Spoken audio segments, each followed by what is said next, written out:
Hi children, this is Sudhir Kumar, Sudhir Physics Classes. Today we are discussing about the motion of the charged particle in magnetic field. So let us take some magnetic field first and start our discussion. Let us say you have a magnetic field in this region.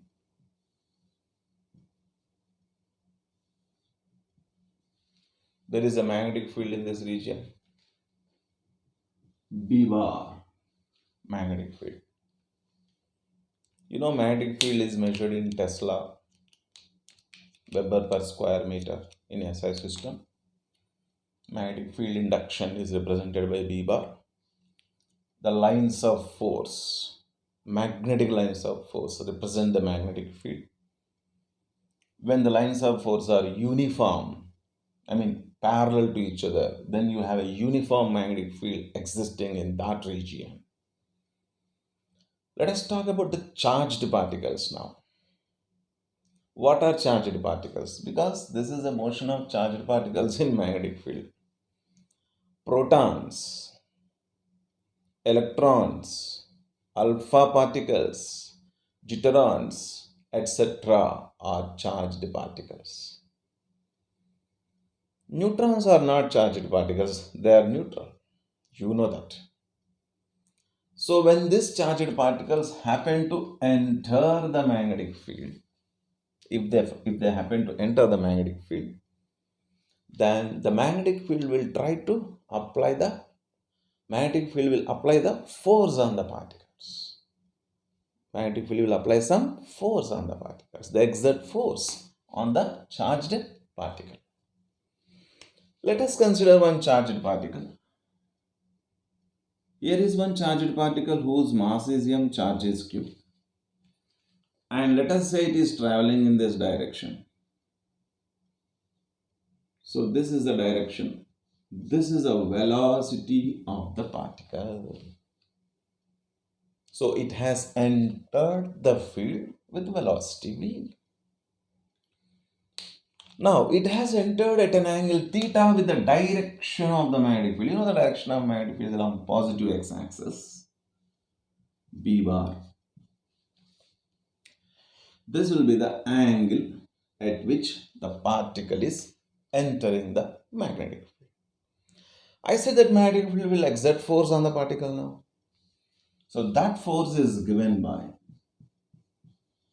BQV sine theta.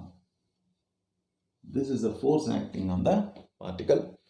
The terms are very clear. B is the magnetic field induction. Q is the charge on the particle. V is the velocity with which it is entering the magnetic field. Theta is the angle between the velocity bar and magnetic field bar. I can say it is entering at an angle theta with respect to field, I can say. Right? This is the situation. I can write this in vector form also. So this is equal to F bar is equal to Q into V bar cross B bar is the force acting on the particle in vector form. Now the question is, what does this force do now? No doubt, magnetic field is exerting force on the particle when it has entered the magnetic field. Fine. This force, in which direction it is acting and what does it do? What does it move means it will affect the motion of particle, definitely. When any body is moving, if you apply some force, the motion is affected. When you apply the brakes, you are applying a retarding force. Does the body slow down or not? When you accelerate, you are applying an accelerating force. The speed will increase or not? When you turn, the direction of the torque is force into distance, perpendicular distance. Of course, again force is involved. Does the body is changing its direction or not? So something will happen when force is acting on the particle. So here it happens that the magnitude of the velocity will not change. If it is entering at 10 meters per second, the speed or the magnitude 10 meters per second remains as it is in the field. That means the magnetic field is neither accelerating nor retarding. So the magnitude is not changing. But direction of the particle will change. That means it has to go in this direction, but it will go in some other direction now because the force is acting on it. Due to the force, the direction of the particle will change. So I must say that when velocity magnitude remains constant, kinetic energy half mv square. Suppose if it is entering with kinetic energy half mv square, kinetic energy is a scalar quantity. I have got nothing to do with the direction. Only direction is changing here. Magnitude of the velocity is not changing. So magnitude of kinetic energy will not be changing. So with whatever the kinetic energy that is entering the fields, with same kinetic energy it will move. Understand? So if this is the situation now, let us discuss some points of the basic equation is this, but there is a lot of discussion for the competitive exams and etc. Let us say first, what happens when theta is equal to 0 degrees? One by one we'll discuss. What is the meaning of theta is equal to 0 degrees? And B bar and V bar must be parallel to each other. Okay, let me say the particle is entering like this. This is V bar. Already B bar is in this direction. You can see this V bar and B bar are parallel to each other. Then I should say theta is equal to 0 degrees. Therefore, the force acting on the particle is BQV sine 0. Hence, the force acting on the particle is 0. When there is no force acting on a particle, already this force is not able to change the magnitude. It is able to change only the direction. The direction also won't change. So, therefore, the particle which is entered in this direction along positive x-axis, it will move in the same direction and it will leave in the same direction. So the motion of the particle is not at all affected. It moves as if there is no magnetic field because the magnetic field is not harming that particle. It's allowing to go. Next, what happens if theta is 180 degrees? See here, charged particle means we are discussing about positive charge right now. We will discuss later on about the negative charge. Let us have a positive charge first in the beginning. So when theta is 180 degrees, let us say the particle enters like this. This is the direction of velocity. This is the direction of magnetic field. This is the direction of velocity. Let me take the magnetic field direction here like this now. They are in opposite direction. So theta is 180 degrees. The particle has entered opposite to the direction of magnetic field. Theta is 180. What happens to the force? This is B, Q, V, sine 180. Sine 180 is 0 only. So therefore, the force acting on the particle is again 0. So the motion is not at all affected. So particle leaves the magnetic field without changing its magnitude and direction. So here only the force will be acting and the direction of this particle will be changing. But still it has to be discussed. In the next case we'll discuss about this later on again. Now theta is equal to 0, theta is equal to 180. Now theta is equal to 90 degrees. So when theta is 90 degrees, that means the particle has to enter like this. Perpendicular to the magnetic field it has to enter. Okay. So let me change the direction of the field. Now let me discuss in a different manner when theta is 90 degrees. Third case. Okay.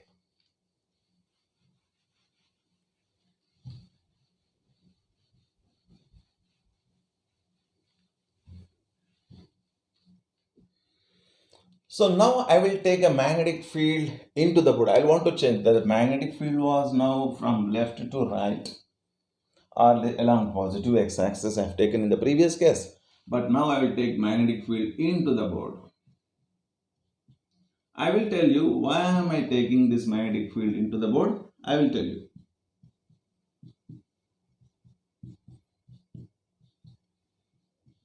This is magnetic field induction. The field is directed now into the board. So the magnetic lines of force are into the board. They are into the board. So why did I take like this? Let me explain you people. So I was about to discuss, that in the third case, I have to take theta is equal to 90 degrees. That means the velocity vector is perpendicular to magnetic field vector. The direction of magnetic field is into the board. Now, let us say this cap is indicating the direction of magnetic field. This cap is indicating the direction of velocity. Okay. So this is a magnetic field direction now. Can you see this cap, all of you? Yes. Now the particle has entered like this. What is the angle between these two? 90 degrees. So the particle has entered at perpendicular to the field. Let us say the particle has entered like this. This is a velocity direction. This is magnetic field direction. The caps. Again, what is the angle, Andy? 90 degrees. So it is enter. Let the particle enter like this. Again, the direction of velocity and the direction of magnetic field are perpendicular to each other. Let the particle enter like this. Again, they are perpendicular. Okay, let the particle enter at some angle like this. See, the direction of magnetic field and the direction of velocity are again perpendicular.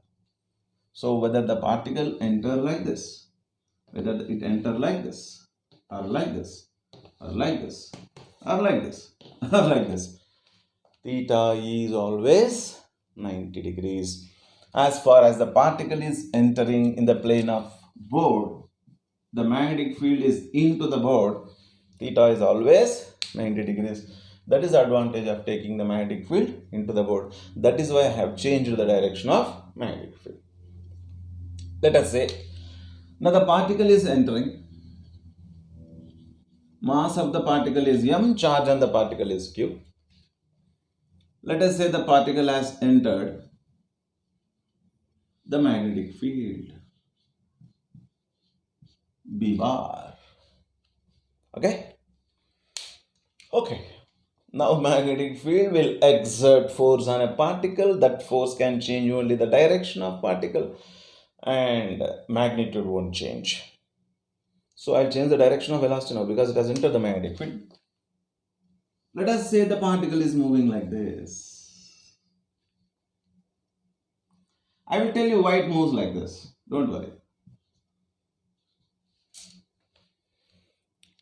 So why it is reflecting towards left? Why not towards right? Yes, there is a reason for that. I have already told you that force F is equal to Q into V bar cross B bar. So the force vector is perpendicular to the plane containing V bar and V bar. Where is V bar? This is V bar. Where is B bar? Here is. See, they are like this. This is V, this is B. So find the cross product rule now. Apply the right hand thumb rule. Then you will get the force towards the left only. There is confusion like this. You know how to find cross product. And you know how to find the direction of V bar cross B bar. In that direction only F bar will be there. It is very clear. But always applying that will become a little difficult for us. We have introduced the Fleming's left hand rule and right hand palm rule. You study about palm rule in textbook. My aim is to discuss the direction. I will be always using Fleming's left hand rule only. That is convenient. Stretch the three fingers.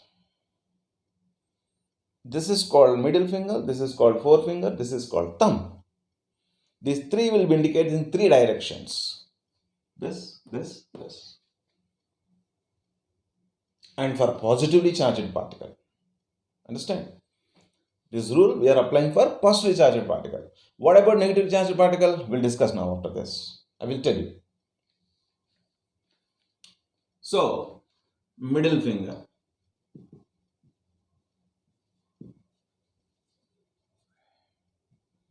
Will indicate the direction of velocity. Middle finger will indicate the direction of velocity. Forefinger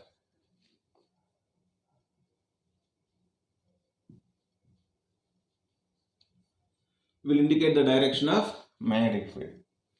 Then thumb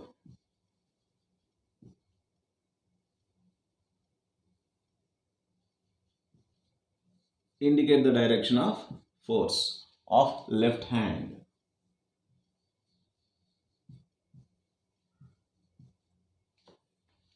Okay, let me test. Apply.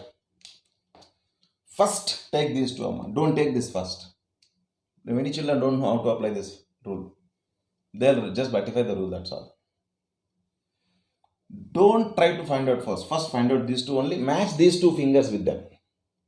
Magnetic field. Where is the magnetic field? Into the board. Velocity.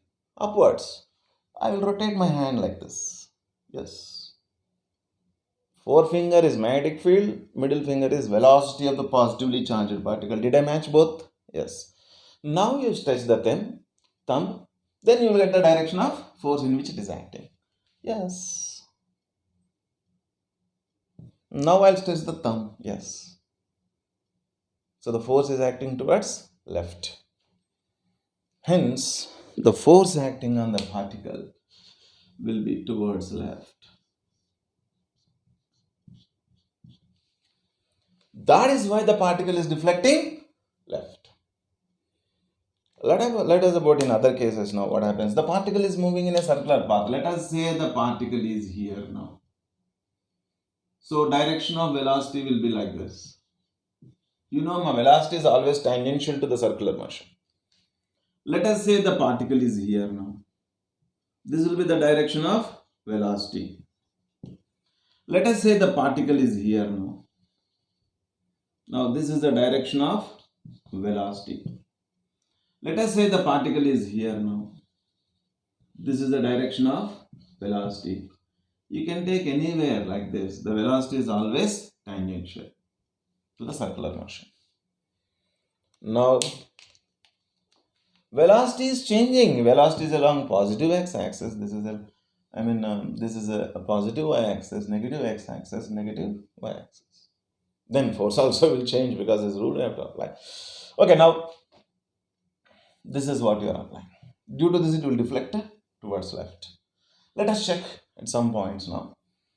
The magnetic field and velocity. Let me check like this. Yes, first match these two. This is a magnetic field. This is a velocity. This is a force. Yeah. Force is acting this way. So let me draw the force. This is important. This is a force acting. Direction of force. Okay. Now let me check here. Fine. Match these two first. Magnetic field is inward. Velocity is downwards. Now stretch the thumb. Thumb must be stretched in the end because that force is unknown to me. So this. Now the force. This way. So the force is acting this way. Let me check here. Force is acting this way. Let me check here. Force is acting this way. Already we did here. You want to check somewhere. Okay. You want me to check here. Fine. Velocity is tangential, am I right? This is the direction of velocity. Where is the force? This way.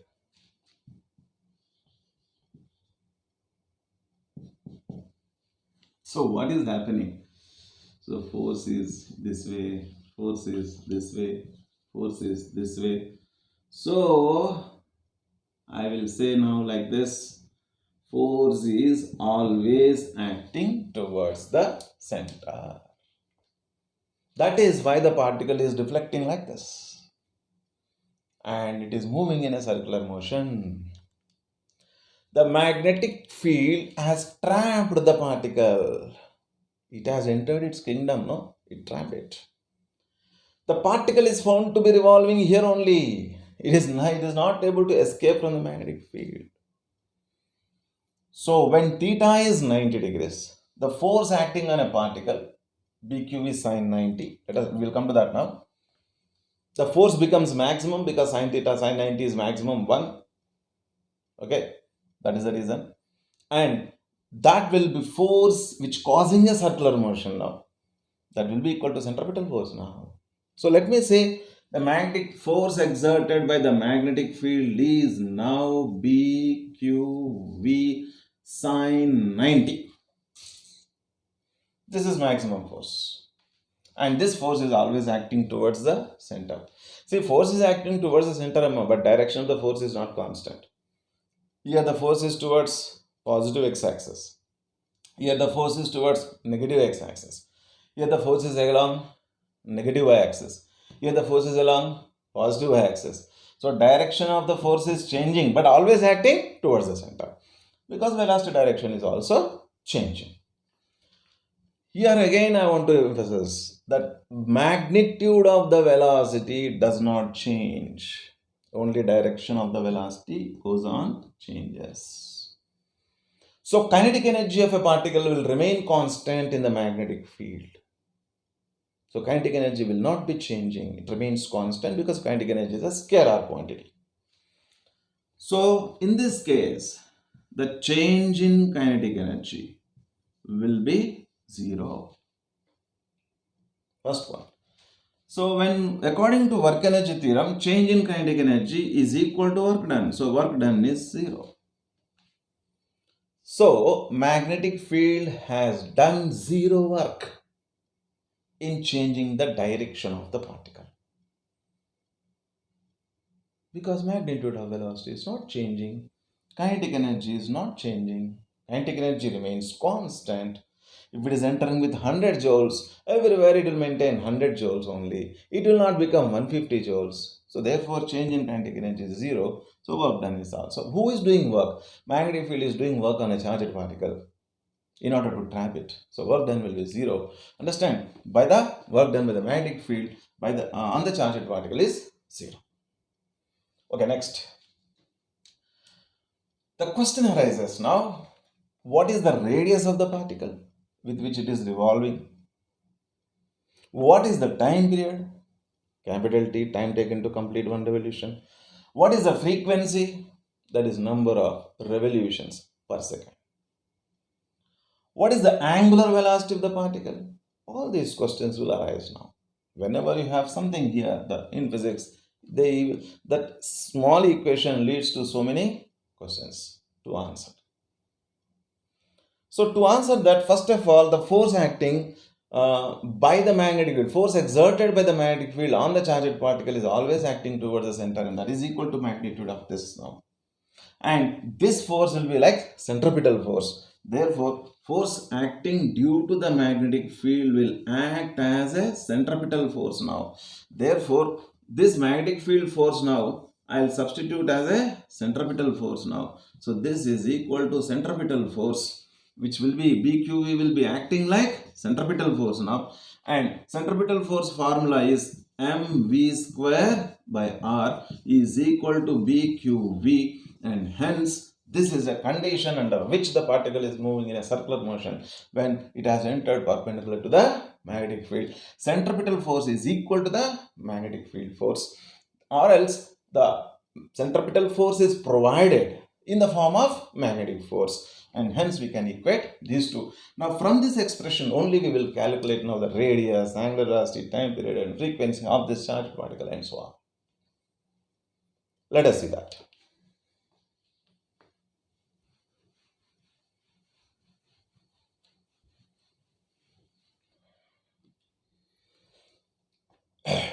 So what is the condition at work? The centripetal force is provided in the form of magnetic force exerting on the particle. Okay. So magnetic force is BQV. Centripetal force is, this you are supposed to know, mv square by r, where r is the radius. This condition will help us to, or This condition will help us to find out all the parameters like frequency, time period, radius, etc. etc. So whatever the question asks, we start from here only now. Let me say for radius. So this is square num, I cancel this. Therefore, radius is equal to m into v by bq. That is momentum by bq. This is one case. Okay. So the radius of the circular motion is directly proportional to the mass, inversely proportional to the charge. Of course, velocity and magnetic field also. Let us say some three particles are entering, like one is proton is entering. Say alpha particle. Let me take two particles. This is proton. This is alpha particle. Okay. Are entering. What is the ratio of the radius, he asked. Let us assume both are entering with the same velocity. Both are entering the magnetic field with same velocity. But they are entering same magnetic field also. So for both particles, V and B are constant. So R is proportional to M by Q. So you will have a ratio problems like this now. R1 by R2 is equal to M1 by M2 into Q2 by Q1. So like this, we can have the ratio problems. Or else R1 is to R2 is equal to M1 by Q1 is to M2 is to Q2. M2 by Q2. Anything. Okay, next, time period, frequency, angular velocity. That is also very easy. So let me take this radius again. Already same condition I am taking. R is equal to mv by bq. You know, in circular motion you studied that v is equal to r omega, where r is the radius of the circular motion. Omega is the angular velocity. And you know omega is given by 2 pi by t. Capital T is the time period, time taken to complete one revolution. It is revolving with constant angular velocity because the magnitude of the velocity is not changing. So omega also will remain constant. Hence the time period is also constant. And frequency and the time period are reciprocal to each other. Frequency means number of revolutions per second. These are general equations. One must know. So I would like to substitute this V as R omega. So R gets cancelled. No worries. Then I get angular velocity here. BQ by M. So the particle is revolving with an angular velocity BQ by M. Angular velocity is directly proportional to the charge. Angular velocity is inversely proportional to the mass. Charge by mass is called specific charge ratio, isn't it? So again omega is written as 2 pi by t. That is equal to bq by m. Now this will imply the time period for me now. So the time period t is equal to 2 pi m by bq. So 2 pi m by bq is the time period. Observe this equation. Time taken to complete one revolution is independent of velocity. With whatever the velocity it enters, doesn't matter for us. What matters for you now? Mass and charge. Right? Mass and charge. Time period depends on mass and charge ratio. Of course, magnetic field also, in fact.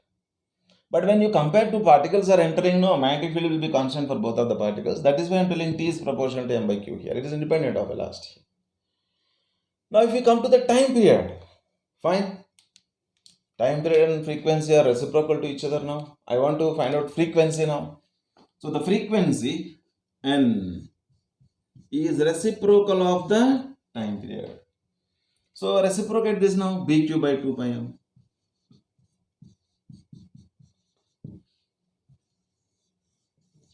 This is the frequency. Yes. So frequency of a particle, time period of a particle, angular velocity of a particle, radius of a particle. When it has entered the magnetic field, it will be moving in a circular path. So all this we can answer. The condition is this. From this only you have answered everything.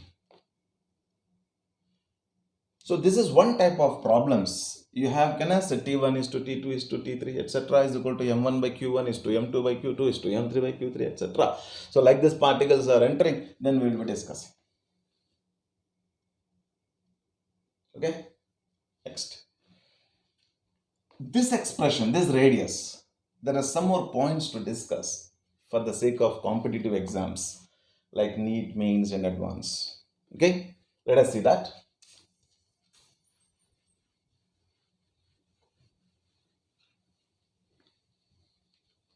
Let me erase this also. Fine. See, the kinetic energy of a particle. The kinetic energy, let me write it as Ek, which is equal to half into m into v square. So kinetic energy is equal to, I'll multiply mass in the numerator and in the denominator. This is m square v square divided by m. This is nothing but p square by 2m. So the kinetic energy is equal to p square by 2m, where p is called momentum. There is a relation between the kinetic energy and momentum. So just now we discussed that radius of the particle is mv divided by bq. You might have noted down. This is nothing but momentum by bq. Momentum by bq. But what is momentum from this? P is equal to root over 2em. P is equal to root over 2em. Let me substitute that. This is nothing but root over 2em kinetic energy divided by bq. So I have got the radius of the circular motion in terms of kinetic energy. In terms of kinetic energy.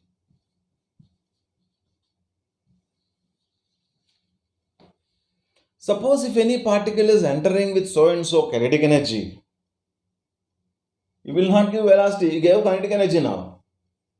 I can use this expression in order to find the radius of the circular motion. But the problems will be like this. What he says, an alpha particle, a proton, a deuteron has entered the magnetic field with same kinetic energy. All the particles have entered the magnetic field with same kinetic energy. He will say then what is the ratio of the radii? Such questions will be asked. The ratio problems. So let us especially for solving ratio problems, let us say, let us prepare one small table for you that will be helping you a lot.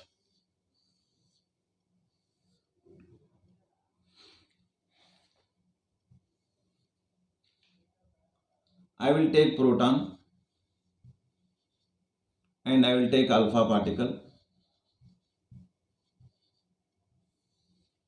I will take deuteron. I will take electron also.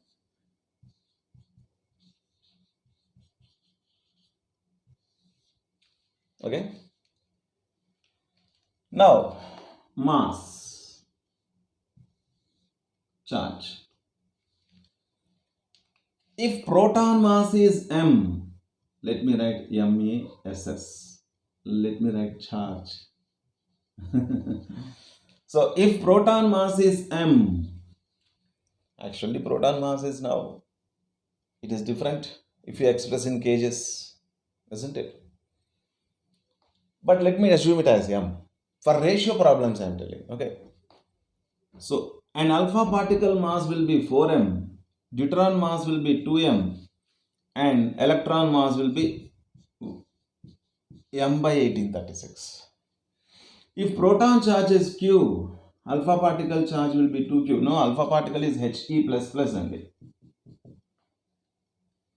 Proton means H plus. And deuteron charge will be q, and electron charge is also taken as q. You know, deuteron is a hydrogen with a single proton and single neutron. Mass number becomes 2m, but it has only one proton, so charge will be q only. Right? Right. So for ratio problems, this will be helping you now. So I will tell you one question for you. In this case, let us say, I'm just erasing this. Yeah. There is a magnetic field in this region.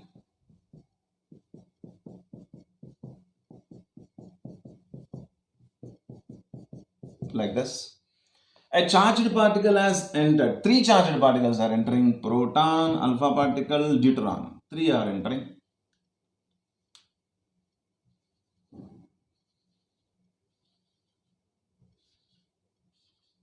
Three particles, okay? They are entering with same kinetic energy. They are entering the magnetic field with same kinetic energy. So they will be moving in a circular motion now. What is the ratio of radii? Such questions can be answered from this expressions. R depends on what? 2 is constant for everyone. Kinetic energy is constant for everyone because they are entering with same kinetic energy. Magnetic field will constant for everyone because all are entering same magnetic field. But m and q are variables for these 3 particles. Therefore, the radius depends upon root m by q. So, r1 is to r2 is to r3 is equal to, depends on what? Root m by q. So, root m1 by q1 is to root m2 by q2 is to root m3 divided by q3. So they are here. Well, you can substitute. So let me take first one, proton, alpha particle, and deuteron. The order will take in the same way, whatever the order you have here. So this is m by q with root. So proton is over. Next alpha particle I will take. Okay, this is root of 4m by q. Next I will take deuteron. Okay, that is root of mass is 2m, charge is q. I think for alpha particle charge 2q. q2 I have taken 2q. q3 I have taken q. q1 I have taken q. m1 I have taken m. m2 I have taken 4m. m3 I have taken 2m. So cancel m by q. Anyhow, this root 4 is 2, 2 gets cancelled. So this is 1 is to 1 is to root 2. The ratio is 1 is to 1 is to root 2. That is the ratio of the radii when these 3 particles enter the same magnetic field with same kinetic energy. This is very important for competitive exams. Charged particles entering with the same kinetic energy. Next case is very, very important still. Accelerated particles, we will say. Particles are accelerated in electric field. Actually, suppose you have a proton which is at rest and you want to push it in magnetic field. If you allow this, keep this proton in magnetic field, my velocity is 0, b, q, v, sine, theta, v is 0, force is 0. So nothing will happen. I want to increase the speed of this proton and then I allow it to enter into the magnetic field. That is called accelerating the charged particle, and after accelerating and after it has acquired velocity, then I will make the charged particle to enter into the magnetic field. That is the story here. He will tell all this story in the problem. He will just very simply, he will tell, accelerated charged particles. We will tell. The particles are accelerated in some potential, electric potential. So let us discuss this. Very, very important. So before this, I want to make clear for you people what is this accelerating potential. What does it mean? So how is this charged particles are accelerated in a potential? That is what. See, suppose you are having, these are the two plates. Let us take plates of capacitor also, doesn't matter. This is connected. The positive plate of a battery, this is connected to the negative plate of the battery. Let the potential difference applied here is V. Okay. Now this will develop a positive potential. So this will develop a negative potential. The potential difference between the plates of capacitor only, let us take, no problem. So is V. So there will be electric field between the plates. So electric field is existing in this region between the plates of capacitors. Electric field is potential difference by distance. Here V is potential difference applied by the battery across the plates of capacitor. You all know this in electrostatics you studied. Now, okay, say you are saying proton. I will take one proton and I will put it here. Proton is not moving. Just rest proton I get here. Practically not possible, just to make you understand I'm telling. What happens to this? First point everyone will get a doubt is the positive plate will repel. Yes, it will repel. Negative plate will attract. Yes, it will attract. Because proton has a positive charge, like charges repel and like charges attract. So definitely proton has to move from positive plate to negative plate. It moves like this. And initially its velocity is 0. The force acting on this charged particle, F is equal to EQ. Here E stands for strength of the electric field. Do you know that? The definition of electric field is force acting on unit positive charge. Then force acting on Q Coulomb charge will be Q only. You studied in electrostatics, all this. And this force causes acceleration in this proton. Of course, charge of the proton is Q only here. Therefore, the acceleration with which this proton is traveling is EQ by M. Yeah. So now proton is moving under acceleration. Anyhow, proton is attracted towards negative plate here. Force is there anyhow. We can logically also. Therefore, by the time it reaches the negative plate, here initial velocity was 0. Let the final velocity is V. This V is different. This V is different. See. I am showing in different manner. Then V square minus U square is equal to 2AS, that is EQ by M.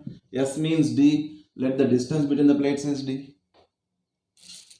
Therefore, the velocity of a particle V is equal to root over 2 EQ D by M. So what was the velocity of the particle? 0. What is the velocity now? Is this much? Is the velocity is increased? The magnitude of the velocity is increased. This is not magnetic field only, this is electric field. So electric field will change the magnitude of the velocity. It has changed from 0 to V here. So when velocity of magnitude of the velocity is changing, is the particle is accelerated or not? Yes, the particle is accelerated here now. The particle is accelerated here now because its velocity has been increased from 0 to this. Now coming to this potential difference in this relation. So the change in the kinetic energy is equal to work done. What is the change in kinetic energy? Half mv square minus 0, because initial kinetic energy is 0, final kinetic energy is V. This is change in kinetic energy, and change in kinetic energy is equal to work done, work energy theorem. And if you come to the potential definition is work done per charge. Work done per charge. Therefore, the work done is equal to V into Q. So finally, the kinetic energy of a particle is equal to potential under which the particle is accelerated into charge. Actually, you are supposed to know all this, but I am explaining. So therefore, the kinetic energy of the particle is equal to the potential difference that you have applied across the plates into charge.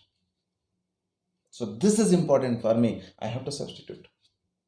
Now what happens? After the charged particle is accelerated in the electric field by applying potential difference. Now, after acquiring this velocity, now,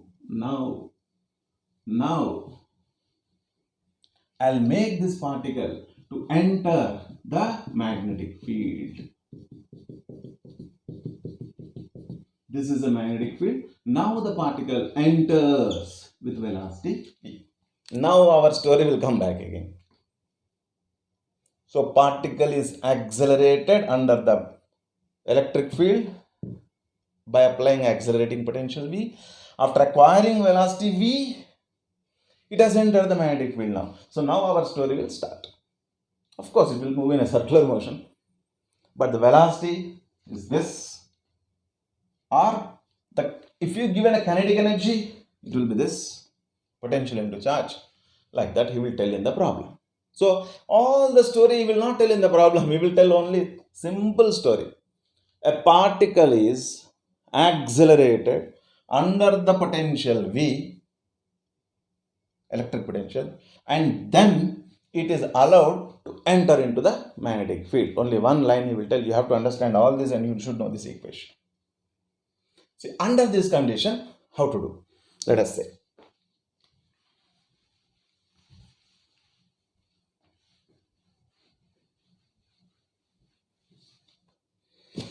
So let us do this problem now. So there is a magnetic field.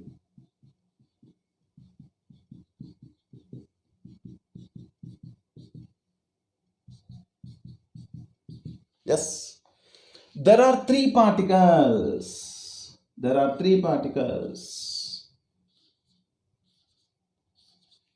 Same. Proton, alpha particle, deuteron. They are already accelerated under the same potential.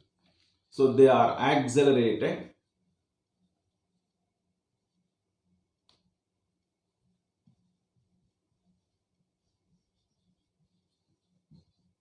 under same potential. You will say what to do. What is that? So these particles have acquired different velocities. I don't know. But they are accelerated at the same potential. Under the same plates. That is the condition. So I do one thing now. I have R is equal to mv by bq. And this is momentum by bq. And this is root over 2 into kinetic energy m by bq. Just now I have told everything. Now I explained that kinetic energy is equal to potential, accelerating potential into charge of particle. Then I'll substitute here. Because these three particles are accelerated under same potential. No, so under the expression I want potential. I have to keep the potential constant. Then only you get the answer. So let me substitute here. This is root over 2 accelerating potential into charge divided by bq. Write one root q, I want to cancel, and then I have R is equal to, I'll keep full root. 2 is there, V is there, B square I'll write. Mass is there, I forgot to write. Mass is there. So M is there and Q is there.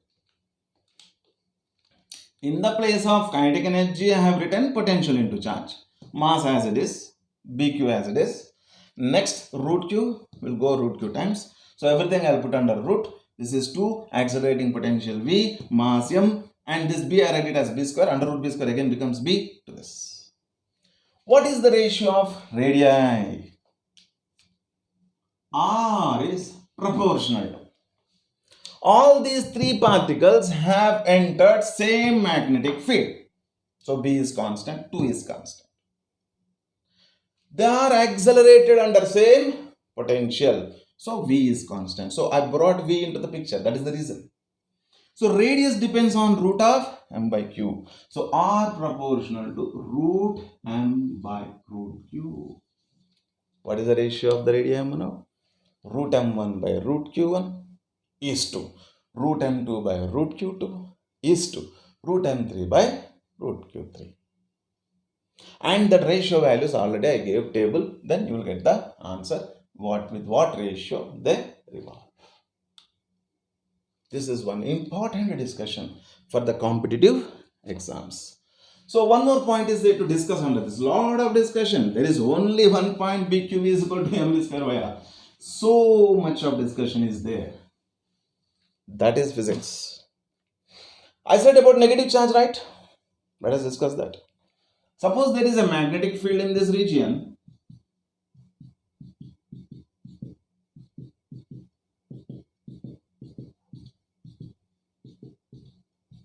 Right.